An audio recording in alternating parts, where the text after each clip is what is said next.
Ngatho cia mwanya nĩ gũcoka na ndĩrehoka nĩ ũrathiĩ na mbere wega.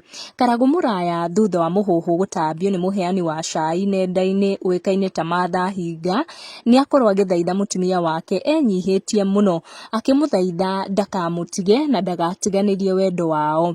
Karagu agĩtetera era mũtumia wake ũĩkaine ta nyina Esther atĩ mũtumia mũhiku na wĩna bamĩrĩ yake nĩguo ũrenda matigane. Karagu atũmĩra ciugo cia kinya magana merĩ kwĩra mũtumia wake we nĩwe ihũa rĩa ngoro yake na gũtirĩ ũngĩ anacemania nake mĩaka 12 ya kĩhiko kĩao, akamũkenia ta ũrĩa amũcanjamũraga ngoro. Karagu ahoya nyina Esther mũhera thutha wa gũkorwo agĩtetera atĩ matirĩ na ndũgũ ya kĩwendo na nyambu ithaga rĩene, na agĩtetera atĩ matirĩ bũrũri-inĩ wa Dubai kũrĩa arĩ thabarĩ na nyambu ithaga rĩene.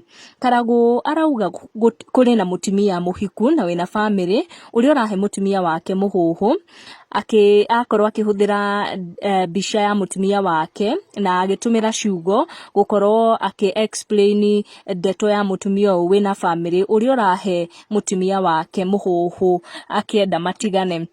Andĩkauga, I will always celebrate you, sweetheart. Thank you for always praying for me. For those 12 years we have been together, we have gone through ups and downs, but you have always been my support system.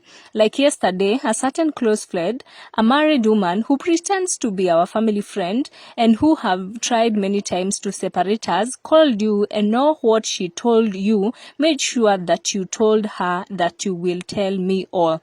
May you live long, Mama Esther. Dear Lord, may you keep this woman for me. Nĩ wega tũkoragwo tũgĩtetera ihiko citũ nĩ tondũ maũndũ nĩ maingĩ. Gũkinyia ndeto icio hau, make sure nĩ wa subscribe. Tucemanie in our next video.